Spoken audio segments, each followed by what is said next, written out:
नमस्कार, जनता टीवी देख रहे हैं आप। मैं हूं आपके साथ अमर त्रिपाठी। बुलेटिन में बात होगी कुछ अहम खबरों की। नेशनल गेम्स का समापन समारोह आयोजित किया गया। गृह मंत्री अमित शाह इस कार्यक्रम में शामिल हुए। साथ ही खेल मंत्री मनसुख मंडाविया भी इस दौरान मौजूद रहे। वहीं सीएम पुष्कर सिंह धामी भी राष्ट्रीय खेल के समापन के मौके पर मौजूद रहे। ये तस्वीरें सामने आ रही हैं। केंद्रीय गृह मंत्री अमित शाह इस दौरान मौजूद रहे। सीएम पुष्कर सिंह धामी ने उनका स्वागत किया। मैं आज मेरे सामने जो युवा है, विद्यार्थी है, खिलाड़ी है, उनको मैं कहना चाहता हूं कि महज राष्ट्रीय खेलों के आयोजन से देवभूमि खेल भूमि नहीं बनी। धामी जी ने हर जिले में खेलों के इंफ्रास्ट्रक्चर को बढ़ावा दिया और सबसे बड़ी बात है कि धामी जी ने 21वें स्थान पर से देश के खेलों के नक्शे पर हमारी देवभूमि को 7वें स्थान पर लाने का पुरुषार्थ। अरे विजेता खिलाड़ी जो इतने सारे मेडल पहली बार उत्तराखंड में जीत कर आए हैं, इन्होंने देवभूमि को खेल भूमि बनाया। मैं सभी देवभूमि के खिलाड़ियों को, जिन्होंने देवभूमि को खेल भूमि बनाने का यत्न किया है, वो सभी को बहुत बहुत शुभकामनाएं, अनंत अनंत शुभकामनाएं देना चाहता हूं। मैं 38वें राष्ट्रीय खेलों के इस समापन समारोह में आप सभी का हृदय से स्वागत करता हूं, आप सबका अभिनंदन करता हूं। भाइयों बहनों, ये हम सभी के लिए बड़े गर्व की बात है कि एक और हमें 38वें राष्ट्रीय खेलों के शुभारंभ के अवसर पर देश के प्रधानमंत्री राष्ट्र ऋषि आदरणीय श्री नरेंद्र मोदी जी का आशीर्वाद प्राप्त हुआ था। और वहीं आज इन खेलों के समापन अवसर पर हमें देश के यशस्वी गृह मंत्री आदरणीय अमित भाई शाह जी का सानिध्य प्राप्त हो रहा है। आदरणीय गृह मंत्री जी, आपका महान व्यक्तित्व जहां हमें दृढ़ निश्चय और साहसी बनने की शिक्षा देता है, वहीं आपका कालजयी कृतित्व हमें निरंतर कठिन परिश्रम द्वारा अपने लक्ष्य को प्राप्त करने की प्रेरणा देता है। आपने ही आदरणीय प्रधानमंत्री श्री नरेंद्र मोदी जी के कुशल नेतृत्व एवं मार्गदर्शन में जम्मू कश्मीर से धारा 370 खत्म करके एक भारत श्रेष्ठ भारत के सपने को साकार करने का ऐतिहासिक कार्य किया था। यह आपकी नेतृत्व क्षमता और संकल्प का परिणाम है कि आज देश में आतंकवाद, नक्सलवाद जैसी विघटनकारी शक्तियां सिर उठाने का साहस नहीं कर पा रही हैं। इसकी चिंता करके सफलतापूर्वक नेशनल गेम्स आयोजित करने के लिए मैं फिर से माननीय मुख्यमंत्री जी और उत्तराखंड को हार्दिक बधाई देता हूं। दोस्तों, आज नेशनल गेम्स का समापन हो रहा है, लेकिन उनके साथ आने वाले दिनों में देश एक स्पोर्ट्स हब बने, उसकी शुरुआत आज से हुई है। ओलंपिक्स गेम 36 की हौसला बढ़ाने की शुरुआत आज से हुई है। हम 2036 में दुनिया में 1 से 10 क्रम में स्पोर्ट्स नेशन बने, उसकी शुरुआत और उसका संदेश आज की मैच से सभी के बीच में, सारे देश में गया है। दोस्तों, मैं आज के अवसर पर जो टीम विजेता हुई है, उनको भी हार्दिक बधाई देता हूं। उत्तराखंड में आगामी विधानसभा बजट सत्र को लेकर तैयारियां जोरों शोरों पर जारी हैं। दरअसल बजट सत्र को लेकर तय किए गए कार्यक्रम के अनुसार 18 फरवरी से 24 फरवरी तक देहरादून विधानसभा बजट सत्र आहूत किया जाएगा, जिस दौरान आगामी वित्तीय वर्ष 2025-26 के बजट पर चर्चा करने के साथ ही बजट प्रस्ताव को पारित किया जाएगा। संभावना जताई जा रही है कि अगले वित्तीय वर्ष के लिए उत्तराखंड सरकार लगभग 1 लाख करोड़ रुपए का बजट पेश कर सकती है। इस पर जानकारी देते हुए मुख्यमंत्री पुष्कर सिंह धामी ने कहा कि यह बजट उत्तराखंड के विकास की अनंत संभावनाओं को आगे बढ़ाने में काफी कारगर साबित होगा। देखिए, हमने पहले से ही जो है राज्य पूरी तरह से हमारा समृद्ध हो, हमारे प्रधानमंत्री जी के विकसित भारत के संकल्प में उत्तराखंड योगदान दे। इसमें युवा, महिला, गरीब, अन्नदाता, ये हमारी प्राथमिकता में है। इसके अतिरिक्त भी महिलाओं पर हमारा विशेष फोकस रहेगा, युवाओं पर विशेष फोकस रहेगा। सीमांत क्षेत्रों में हम नवाचार पर, एआई को बढ़ाने पर, नई टाउनशिप बनाने पर, और जो हमारे समाज कल्याण क्षेत्र में चलने वाली योजनाएं हैं, उन योजनाओं को और हम मजबूत करेंगे। युवाओं के लिए हम खेल के और स्थान बनाएंगे। सांस्कृतिक कार्यक्रमों के आयोजन के लिए ऑडिटोरियम बनाने की व्यवस्था करेंगे। खेल गतिविधियों को बढ़ाने के लिए करेंगे। ऐसे अनेक नवाचार हम करने वाले हैं। बाकी तो अभी बजट आएगा तो विस्तृत रूप से आपको बताया जाएगा, लेकिन ये बजट हमारा प्रयास है कि जो राज्य के अंदर विकास की हमारी अनंत संभावनाएं हैं, उन संभावनाओं को आगे करने में मदद करेंगे।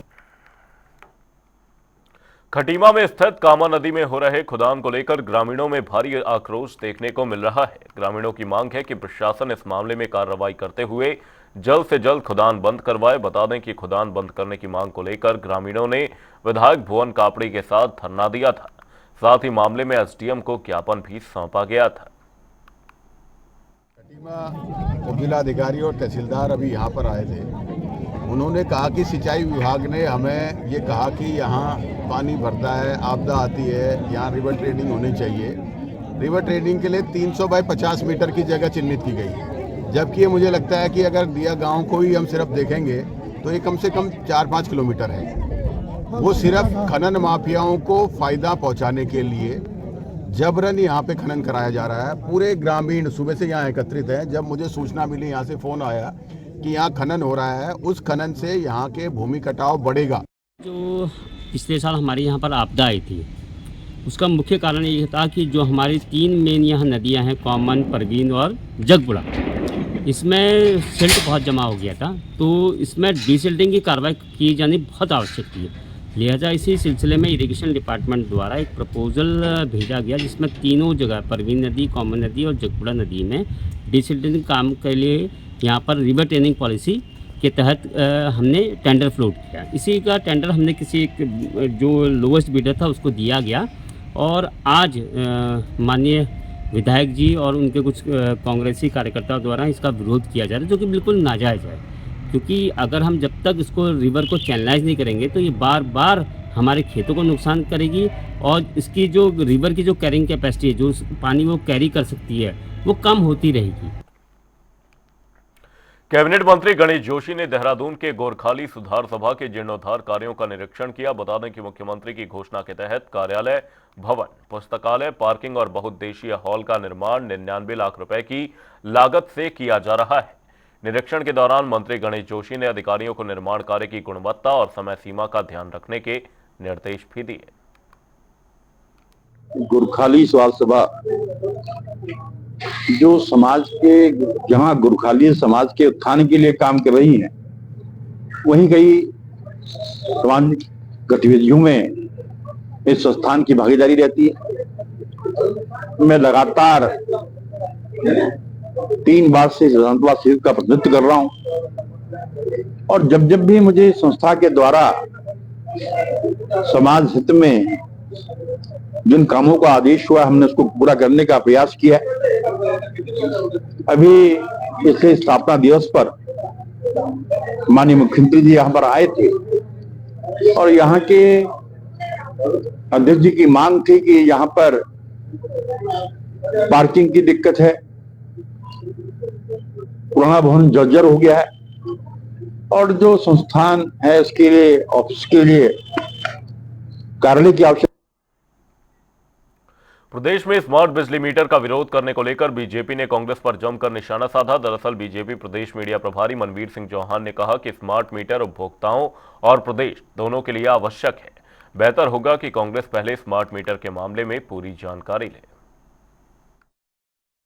कांग्रेस ने प्रदेश के हित के लिए कोई अगर अच्छा कार्य हो रहा हो, और प्रदेश की जनता के हित के लिए अगर कोई अच्छा कार्य हो रहा हो, उसका हमेशा से विरोध करने की उनकी नीति रही है। और प्रदेश के अंदर जो बिजली के स्मार्ट मीटर लगाए जा रहे हैं वो प्रदेश की जनता के हित के लिए है, प्रदेश सरकार के हित के लिए है। ये दोनों की आर्थिकी के लिए अच्छा है। लेकिन कांग्रेस जिस तरह अराजकता का माहौल बना करके बिजली के स्मार्ट मीटर का विरोध कर रही है, ये दुर्भाग्यपूर्ण है।